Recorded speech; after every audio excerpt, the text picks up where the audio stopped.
Picture this. 150 people. A ballroom full of flowers, champagne, and candlelight. A 10-year anniversary party that took 3 months to plan. A woman in a gold dress standing in the middle of it all. Smiling, laughing, completely unaware that her entire life is about to be blown apart in front of everyone she has ever loved. That woman was me. And the man who did it. He was holding a microphone, looking straight at me, with my best friend standing right beside him. What happened next became national news. But what they didn't show on TV, what nobody knew until tonight, is that I had already seen everything. I had already made my copies. I had already called the police. And I had already loaded the footage onto that big screen. My name is Naomi Pierce. I'm 32 years old. I plan events for a living. Weddings, galas, corporate parties, milestone celebrations. I have spent my entire career making other people's most important moments beautiful and perfect and unforgettable. It turns out I'm also very good at planning my own. This is my story. If you enjoy stories like this, please hit the subscribe button and turn on your notification bell so you don't miss any of our stories. Also like and comment. Tell me where you're watching from and what time it is there. I read every single comment. Let me tell you about the night everything changed. The venue was a place called the Grand Ashton, one of the most beautiful event spaces in the city. Tall ceilings, crystal chandeliers, floor-to-ceiling windows that looked out over the skyline at night. I had planned 100 events there for other people. This was the first time I had ever planned one for myself. 150 guests. Both families. Our closest friends. Julian's business partners. Colleagues who had watched us grow from a young couple scraping by to something that looked, from the outside, like success. I had chosen everything personally. The white roses and eucalyptus centerpieces. The 4-tier cake with gold leaf details. The string quartet that played while people found their seats. The slideshow of our 10 years together that would play during dinner. Photos of us young and laughing. Photos of our travels. Photos of the life we had built. I had poured my heart into every single detail.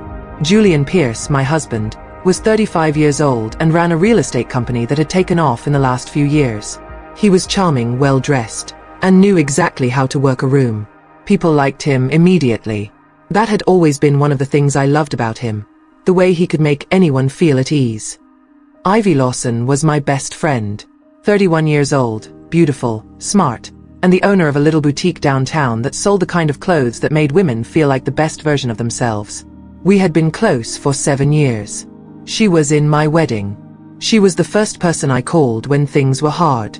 I trusted her the way you trust very few people in your life, completely and without question. Or so I thought. From the moment guests started arriving that evening, something felt wrong. I noticed it the way you notice a smell that's slightly off. Not enough to say anything, but enough to stay in the back of your mind. Julian was distracted.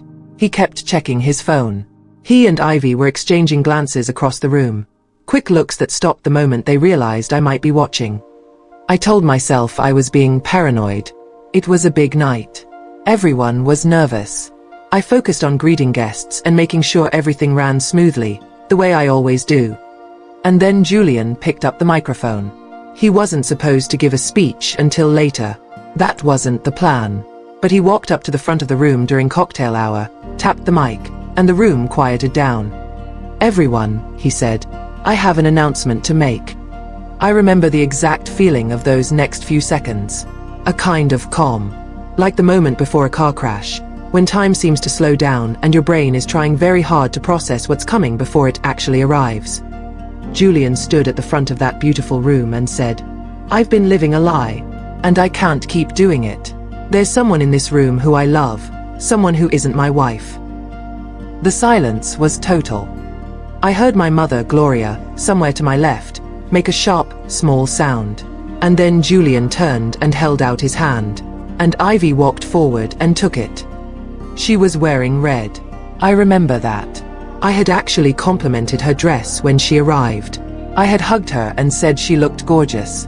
The room was so quiet I could hear the string quartet player slowly lowering her bow. I stood in the middle of my anniversary party, in my gold dress, surrounded by flowers I had chosen and guests I had invited, and I looked at my husband holding my best friend's hand, and I felt the world tilt. Julian said something about how they hadn't meant for it to happen. That life takes unexpected turns. That he hoped people would eventually understand. And then Ivy, and I want you to understand that I will never forget these words for as long as I live. Ivy looked around the room and said, "We didn't plan it this way, but love wins." She smiled when she said it. That smile. My mother screamed. I heard Julian's best man Marcus say, "What the?" before someone grabbed his arm. People around me were whispering, turning to look at me, unsure whether to approach or back away. Someone's champagne glass hit the floor. Julian and Ivy started walking toward the exit, hand in hand. In my party. In the venue I had paid for. Walking past the white roses I had chosen and the photos of my marriage still playing on the screen behind them. I let them take 3 steps. Then I said, "Wait." My voice was steady. "I don't know how. I genuinely do not know how. Don't leave yet," I said. "I have something to show everyone." Now let me take you back 2 weeks, because you need to understand what I already knew by the time that party happened. I am an event planner. My entire job is built on preparation, timing, and making sure that when the moment comes, everything is exactly in place. I do not leave things to chance. I do not forget details. And I am very, very good at noticing when something is wrong. It started with a car. I came home early from a client meeting on a Tuesday afternoon and saw Ivy's car parked in our driveway. This was not unusual on its own. Ivy came by the house occasionally. What was unusual was that Julian's car was also there. He was supposed to be at the office. I sat outside in my car for a moment. Something cold moved through me.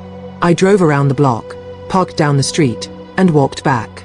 I let myself in through the side gate and went in through the back door. The house was quiet. I heard voices upstairs. I left without going up. I sat in my car 3 blocks away and I breathed, and I decided what I was going to do. The next morning, while Julian was at work, I went to an electronics store and I bought cameras. Small, discreet, the kind that connect to your phone and record to cloud storage. I placed them carefully, positioned to cover the living room, the kitchen, the hallway, and one in the master bedroom, behind a bookshelf, angled downward. I didn't tell anyone. I went about my life. I kept planning the anniversary party. I smiled at dinners and answered texts and acted like everything was normal. And I waited. I didn't have to wait long. Within the first week, the cameras gave me everything I needed, and more than I ever wanted. The footage showed me things that I will not describe in full detail because some things, once you see them, you cannot unsee. What I will tell you is this. It wasn't a one-time mistake. It wasn't a moment of weakness. It was 7 separate occasions over 3 months. In my bedroom. In my kitchen. In my living room. On the couch where Julian and I watched movies on Sunday nights. 7 times. I watched the footage alone, at my kitchen table, at 2 in the morning, with a glass of water in front of me that I forgot to drink. I watched it with the same professional focus I bring to reviewing event venue footage. I took notes. I logged the timestamps. I made copies to 3 separate devices and a cloud backup. And then I sat for a long time in the silence of my house and I let myself feel it, the full weight of it, the grief and the rage and the deep, sick sadness of it. And when I was done feeling it, I closed the laptop. I had a party to plan. I called my lawyer the next morning.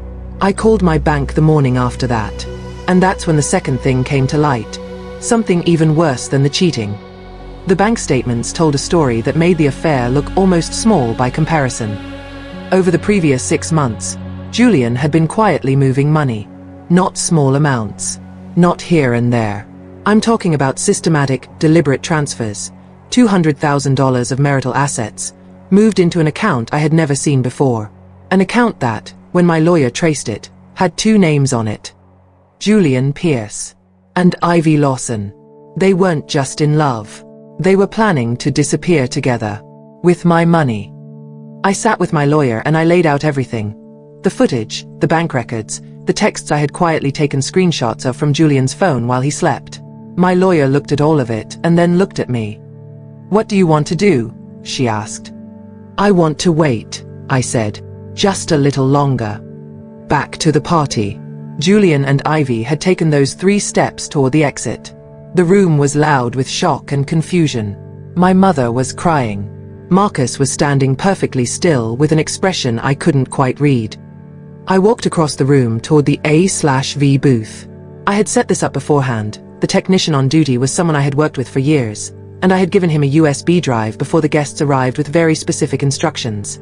If I come over and say the word ready, you plug this in and press play. I said, ready. He plugged it in. I picked up the microphone that Julian had left on the table and I turned to face the room. Since we're sharing truths tonight, I said, let me share mine. The massive projection screen behind me, the same screen that had been showing 10 years of happy photos all evening, flickered once. And then the footage started. The first clip was from the bedroom. Timestamp visible in the corner.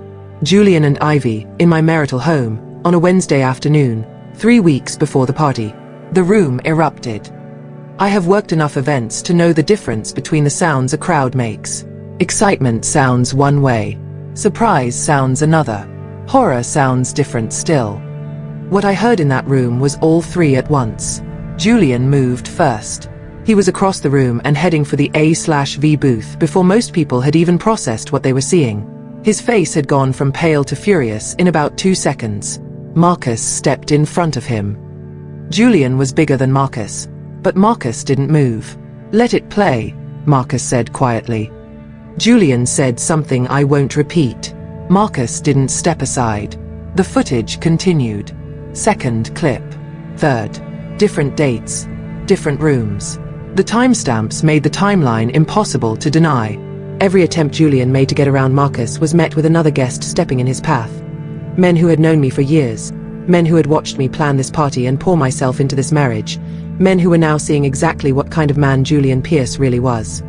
Ivy had stopped moving. She was standing near the door, and I watched her look around the room and realize, one face at a time, that she had nowhere to go.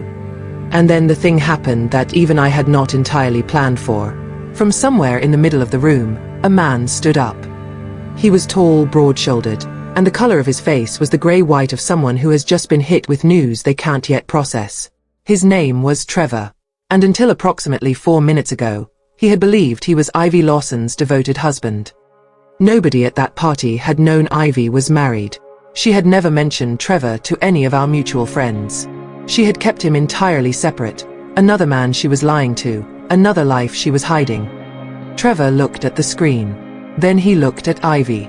You told me, he said, and his voice was very quiet and very controlled, that you were visiting your sick mother. The timestamps on the screen showed Ivy at my house on the same dates she had given Trevor that excuse. Ivy's mouth opened. Nothing came out. There's more, I said into the microphone. I put the bank statements on the screen. I had prepared a simple, clear summary, account numbers, transfer dates, amounts, and the name on the receiving account. I'm an event planner. I know how to present information so people can understand it quickly and clearly. $200,000. 6 months. Julian Pierce and Ivy Lawson, joint account holders. The room understood immediately. I saw it move through the crowd like a wave. The shift from outrage about the cheating to something deeper and colder when they understood the full picture. Julian wasn't just cheating. He was stealing. He was systematically draining our marital finances to fund a new life with another woman. A woman who, it now turned out, had a husband of her own. Julian made one more attempt to get to the A/V booth. This time 3 men stepped forward. Ivy turned toward the door. I pulled out my phone and held it up. The police are already on their way, I said calmly. I filed the report this morning. I had called them before I put on my gold dress, before I did my hair. First thing that morning, I had sat at my kitchen table in my pajamas and I had walked an officer through everything. The footage, the bank records, the evidence my lawyer had already compiled. They had been waiting for my signal all evening. They arrived within minutes. Julian Pierce was arrested at his own wedding anniversary party, in front of 150 guests, with his hands still reaching toward the projection screen showing evidence of his own crimes. Ivy was not arrested that night, but she was taken aside for questioning. She sat in a small room off the main hall with 2 officers while the rest of the party. Nobody left. I want you to know that. Nobody left. Watched what was unfolding. Trevor walked past her on his way out. He didn't look at her. I'll have the papers filed by Monday, he said. loud enough for people nearby to hear. And I'm a family lawyer, so don't bother hiring anyone cheap. By the time I got home that night, someone had already posted a video online. Not the security footage. I had been careful about what was shown, staying within legal boundaries my lawyer had clearly outlined. What someone had recorded was the room itself, the gasp of the crowd, Julian running toward the screen, Marcus blocking him, Trevor standing up, the arrest. All of it, captured on somebody's phone, uploaded before midnight. By morning, it had several million views. By the following evening, it was on national news. Woman exposes cheating husband at anniversary party. That was the headline most outlets went with. The comments were overwhelming, hundreds of thousands of people weighing in, almost all of them on my side, sharing their own stories of betrayal, praising what they called my ice-cold composure. I didn't feel ice-cold. I want to be honest about that. Behind closed doors, I was falling apart in the way that anyone would fall apart when 10 years of their life turns out to have been partly a lie. I cried. I called my mother and let her sit with me on the couch, and I didn't say anything for a long time. I felt all of it. But I also answered the phone when the TV network called. The morning show interview was watched by millions of people. I wore a simple blue blazer. I spoke carefully and honestly. I talked about what it felt like to discover the betrayal, about how I had made the decision to gather evidence before reacting, about why I had chosen to let the truth come out publicly rather than quietly. The interviewer asked me, "Was there any part of you that felt guilty about doing it so publicly?" I thought about that for a moment. Then I said, "He chose to end our marriage publicly, in front of everyone we knew. I just made sure the full story was told." The clip of that answer was shared more than anything else. Julian's professional life unraveled with a speed that was almost difficult to watch. Within 2 weeks of the arrest, 3 of his major real estate clients terminated their contracts. Investors who had been in business with him for years called to sever ties. A deal he had been working on for months, a commercial development worth several $1 million, collapsed entirely when the other party pulled out citing reputational concerns. He tried to salvage things. He hired a PR firm. They apparently told him there was nothing to be done. His legal bills mounted fast. Fraud charges are expensive to defend, and Julian's defense was essentially non-existent. The evidence my lawyer had assembled was thorough, documented, and completely airtight. He had no credible counter-argument to any of it. By the time we reached the divorce proceedings, Julian had nothing left to fight with. My lawyer presented everything. The footage, the financial records, the full documented timeline of the affair and the asset transfers. Julian's legal team made a few attempts at negotiation and were firmly declined every time. The judge ruled in my favor on every significant point. I received 75% of marital assets. The house. Spousal support. I sat in the courtroom when the ruling was read, and I felt something I didn't entirely expect. Not triumph, exactly. Something quieter. Like the moment after a very long storm when the sky finally clears and you realize that the worst is over. Ivy's boutique, meanwhile, was struggling. Word had spread, these things always do, and customers stopped coming in. Her social media was flooded with comments that were not kind. A business she had spent years building went very quiet almost overnight. Trevor, as promised, had the divorce papers filed by Monday. And because he was a family lawyer who knew exactly how the system worked, the custody proceedings were handled with brutal efficiency. The court found that Ivy's pattern of behavior, the deception, the multiple parallel relationships, the documented dishonesty, constituted grounds for concern.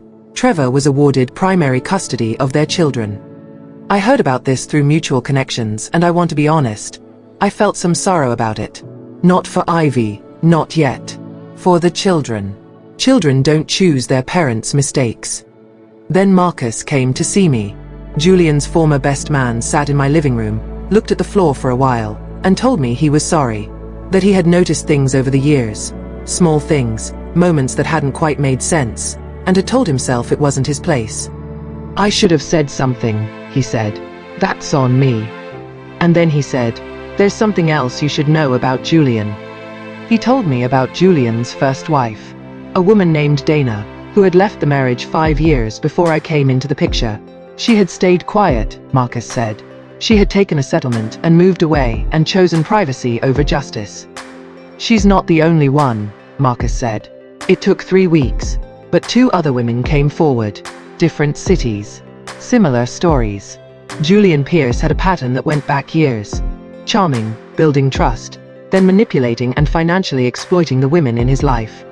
The 4 of us, myself, Dana, and the 2 other women, filed a joint civil lawsuit. The pattern of fraud and emotional abuse was documented across multiple relationships and multiple years. The judge was not lenient. Julian was ordered to pay $500,000 in combined damages. He filed for bankruptcy shortly afterward. The house went. The cars went.